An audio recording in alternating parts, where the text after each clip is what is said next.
পুরস্কার বিজয়ী আন্তর্জাতিক খ্যাতি সম্পন্ন ব্যক্তিত্ব ডক্টর মোহাম্মদ ইউনূসের নাম প্রস্তাব করেছিলাম এবং আজকে মহামান্য রাষ্ট্রপতিও সম্মতি দিয়েছেন ডক্টর মোহাম্মদ ইউনূসকে প্রধান করে অন্তর্বর্তীকালীন সরকার দ্রুত সময়ের মধ্যে গঠন করা হবে এবং আমরা এই অন্তর্বর্তীকালীন সরকারের একটি তালিকা প্রাথমিক তালিকা দিয়ে এসেছি যেখানে নাগরিক সমাজ সহ ছাত্র প্রতিনিধিত্ব রয়েছে এবং খুবই দ্রুত সময়ের মধ্যে আমরা এই তালিকাটি নিয়ে বিভিন্ন রাজনৈতিক পক্ষের সাথে আলোচনার মাধ্যমে এটি চূড়ান্ত করা হবে এবং খুবই দ্রুত সময়ের মধ্যে অন্তর্বর্তীকালীন সরকার ঘোষণা করা হবে এবং সবাইকে সবার প্রতি আহ্বান থাকবে আজকে তিন বাহিনী প্রধান এবং রাষ্ট্রপতির সাথে আমাদের দেশের বর্তমান পরিস্থিতি নিয়ে আলোচনা হয়েছে রাষ্ট্রপতি এবং মহামান্য রাষ্ট্রপতি এবং তিন বাহিনী প্রধান অভ্যুত্থানকারী ছাত্র নাগরিকদের কে সম্মান জানিয়েছেন এবং পাশাপাশি দেশে যে ধরনের পরিস্থিতি চলছে অরাজকতা এবং সহিংসতা আমরা দেখছি নানা ধরনের তার প্রতি গভীর উদ্বেগ প্রকাশ করেছেন এবং আমরা সকলের প্রতি আহ্বান জানাবো যে অভ্যুত্থানকারী ছাত্র নাগরিকদের প্রস্তাবিত সরকারি বাংলাদেশে দ্রুত সময়ের মধ্যে ঘোষণা করা হবে জনগণ যাতে সেই আস্থাটি রাখে এবং আমাদেরকে অবশ্যই সরকারি স্থাপনা রাষ্ট্রীয় সম্পদ এবং আমাদের যে সংখ্যালঘু সম্প্রদায় রয়েছে তাদেরকে রক্ষা করতে হবে এবং পুলিশ বাহিনীকে আইন শৃঙ্খলা বাহিনীকে পুনর্গঠনের মাধ্যমে দ্রুতই জনগণের মধ্যে শান্তি শৃঙ্খলা ফিরিয়ে আনার জন্য নিয়োগ করা হবে এবং ছাত্র নাগরিকরা যে আজকেও ঢাকা শহরে ট্রাফিকের দায়িত্ব নিয়েছেন এটি মন্দির পাহারা দিচ্ছেন এটিকে সবাই প্রশংসা করেছেন এবং দেশের আইন শৃঙ্খলা বাহিনী ফিরে আসে না পর্যন্ত আমাদেরকে সবাইকে সতর্ক থাকতে হবে এবং আমাদেরকে এই যে কোনো ধরনের নাশকতা যাতে না হয় লুটপাট যাতে না হয় সেজন্য ছাত্র জনতাকে পাহারা দিতে হবে সতর্ক অবস্থানে থাকতে হবে সকলে মিলে ছাত্র জনতার দেশ গঠনের মাধ্যমে আমরা যে নতুন বাংলাদেশ সেই বাংলাদেশ বিনির্মাণ করব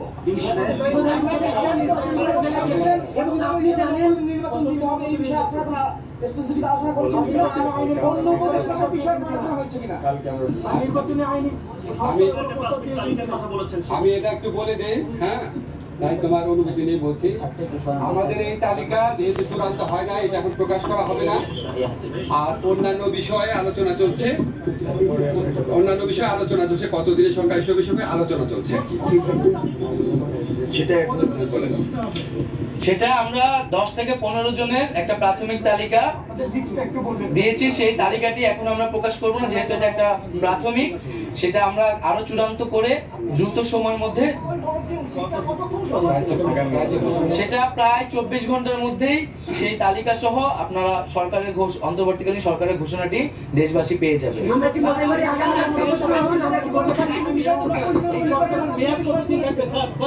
আমি একটা জিনিস বলি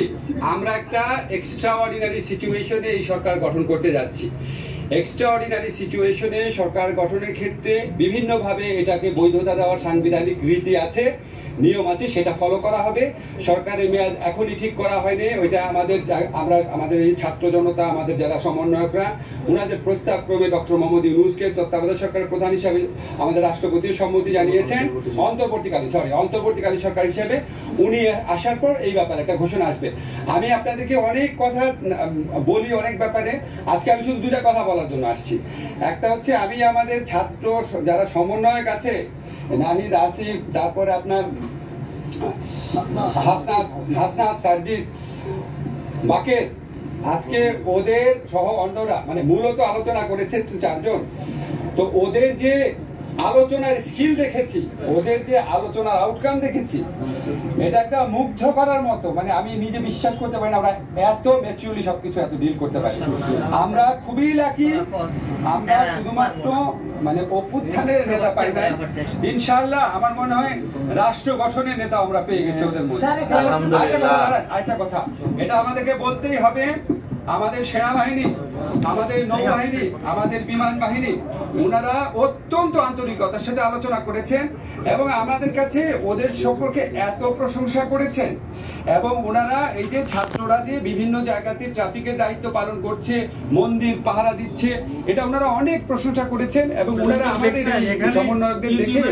এখনকার তরুণদের প্রতি ওনাদের প্রত্যাশা, শ্রদ্ধাবোধ আমার মনে হচ্ছে অনেক বেড়ে গেছে। ওনারা অনেক সহযোগিতা করেছেন, অনেক কষ্ট করেছেন। আপনারা জানেন আমরা কত ঘন্টা যাবত আলোচনা করছি। আমরা মনে করি যে আমার ব্যক্তিগত অভিমত, নিশ্চয়ই নাহিদও স্বীকার করবে যে আমরা যে সেনাবাহিনী আছে, বিমান বাহিনী আছে, নৌবাহিনী আছে, ওনাদের প্রতিনিধিরাও আমাদের পক্ষ থেকে ধন্যবাদ জানাই।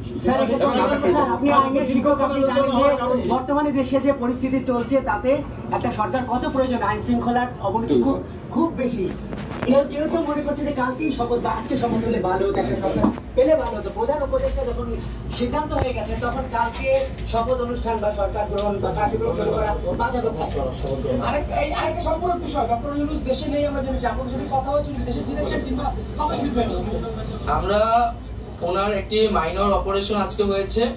উনি আগামীকালই দেশের উদ্দেশ্যে রওনা হবেন। হয়তো আগামীকাল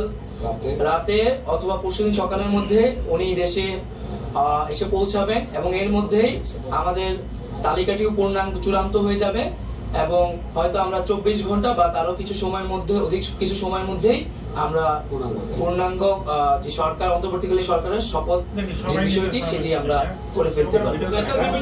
শান্তিপূর্ণ পরিবেশ বজায় রাখার জন্য ভূমিকা রাখতে আহ্বান জানাচ্ছি। আমরা ছাত্র জনতারা এই অভ্যুত্থান করেছে,